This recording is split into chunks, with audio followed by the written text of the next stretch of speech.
Helicopter नहीं है, technology में थोड़ा रिवोल्यूशन किया है और कहीं भी उतर सकता है, कहीं भी जा सकता है। ऐसा छोटा हेलीकॉप्टर तैयार हुआ है और मुझे आज यहाँ बताते हुए खुशी है, मेरा एक सपना था कि पानी पे उतरने वाला हवाई जहाज शुरू हो। पॉलिसी मेरे पास अभी शिपिंग नहीं है, पर कल ही मेरी अजय सिंह से पीछे लगा था, स्पाइस वाले, उनके साथ बात हुई। वो 100 MPBS सी प्लेन, वाटर प्लेन खरीद रहे हैं और अब देश में जल्दी ही पानी पे उतरने वाले हवाई जहाज शुरू होंगे। यमुना से आप उड़ेंगे तो 15 मिनट में ताजमहल के पीछे उतरेंगे, 1 घंटे में ताजमहल देखोगे, वापस आओगे, फिर हवा पानी MPBS सी प्लेन में बैठोगे, 15 मिनट में यमुना में आओगे। आपका 3 घंटे में ताजमहल देखना, दिल्ली से जाना आना सब हो जाएगा। तो जो टेक्नोलॉजी है उसके कारण काफ़ी स्थिति बदल रही है। ट्रांसपोर्ट सेक्टर का ही बताएंगे तो मुझे 5-6 घंटे लगेंगे। दूसरा जो इम्पोर्टेंट क्षेत्र है water, power, transport and communication, उसमें तो अच्छा ही काम हुआ है। अब 5G सब आपको पता ही है कि कितने बड़े पैमाने पर हम काम कर रहे हैं। मैं एक ही उदाहरण बताता हूँ। मेरे साथ डिपार्टमेंट के साथ ऑटोमोबाइल इंडस्ट्री जुड़ी हुई है।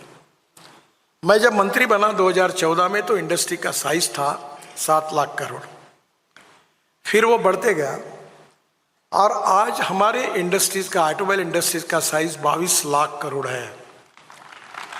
और अभी कुछ महीने पहले हमने जापान को पीछे डालकर अब वर्ल्ड में हमारा 3रा नंबर है, 3rd नंबर। दुनिया का एक आधा ब्रांड छोड़कर सबका मैन्युफैक्चरिंग इंडिया में होता है। मैंने बीच में मर्सिडीज को लॉन्च किया था तो जर्मनी से उनके चेयरमैन आए थे, तो उन्होंने मुझे कहा कि इसके बाद हमने तय किया कि हम इलेक्ट्रिक पर ही मर्सिडीज बनाएंगे और उसका मैन्युफैक्चरिंग इंडिया में होगा। और परसों ही ताज पैलेस में ग्रीन हाइड्रोजन मिशन के अंदर मैंने टाटा के 3 ट्रक हाइड्रोजन पर चलने वाले लॉन्च किए हैं। अभी हम 7 रूट पर ये काम कर रहे हैं। वॉल्वो है, टाटा है, लेलैंड है, सब पेट्रोलियम कंपनीज है और ग्रीन हाइड्रोजन पर ये चल रहा है। आपको पता होगा कि hydrogen is a fuel for the future. हमारे देश के फॉसिल फ्यूल का इंपोर्ट 22 लाख करोड़ का है। और मैं जब ये electric bus, electric tractor, electric truck, electric scooter, car की बात करता था तो मीडिया वाले मुझे प्रश्न पूछते थे। मैंने अर्नब जी ने नहीं पूछा, पर नाम नहीं लेता हूँ मीडिया का। तो मैंने कल वो ताज पैलेस में कहा कि इसी होटल में मुझे पूछा था कि इलेक्ट्रिक की कार अगर रास्ते में बंद पड़ी तो धक्का मारने के लिए कौन आएगा? आप आएंगे क्या? अब कोई कार नहीं बंद पड़ती, पूरी बसेस इलेक्ट्रिक की आ रही है। 5 साल के अंदर आपको डीजल की बस ही नहीं दिखेगी।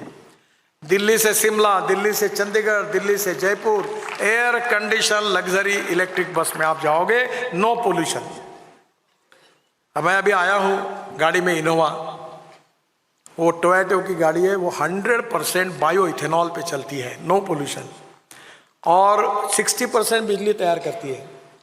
और पेट्रोल की तुलना में उसका खर्चा अगर कैलकुलेट किया तो वो केवल 25 रुपये लीटर आता है। Import substitute, cost effective, pollution free और इंडिजिनस। मेरे पास हाइड्रोजन की गाड़ी है। वो गाड़ी जो है, मैं काफ़ी घूमता हूँ यहाँ, वो गाड़ी इतनी सुंदर है कि मर्सिडीज जैसे कंफर्ट है। Hydrogen is a fuel for the future, not for transport. पर हमारी cement industry, steel industry, pharmaceutical, chemical, ये कोयला गायब हो जाएगा। और आज हम ऊर्जा को आयात करने वाला देश है। मैं आपको बताता हूं, आने वाले 10 साल के अंदर हिंदुस्तान ऊर्जा को निर्यात करने वाला देश बने। पानी से हाइड्रोजन, मेरी कल्पना अलग है कि जो पेट्रोलियम का बाय प्रोडक्ट होता है वो ब्राउन हाइड्रोजन उससे निकलता है, जो कोयले से बनता है वो ब्लैक हाइड्रोजन, और जो पानी से, कचरे से, बायोमास से बनता है वो ग्रीन हाइड्रोजन। अभी दिल्ली में 4 टेकड़ियाँ हैं कचरे की। एक गाजीपुर की टेकड़ी है, मैंने उसकी 7 मीटर हाइट कम की। हमने देश में 80 लाख टन कचरा रोड में डाल दिया। अब कचरे को सेग्रीगेट करके उसको बायोडाइजेस्टर में डालकर मीथेन निकलेगा, और मीथेन से आप CNG भी निकाल सकते हैं या उससे हाइड्रोजन भी निकाल सकते हैं।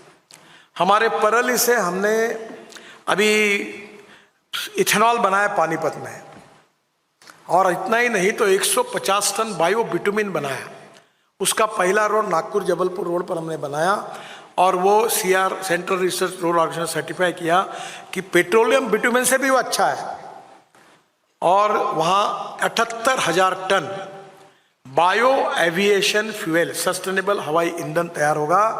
वो किसान तैयार करेगा। ये परली जो है, जो जलने के कारण आप पोल्यूशन फेस कर रहे हो, उससे बनेगा, बायोमास से बनेगा।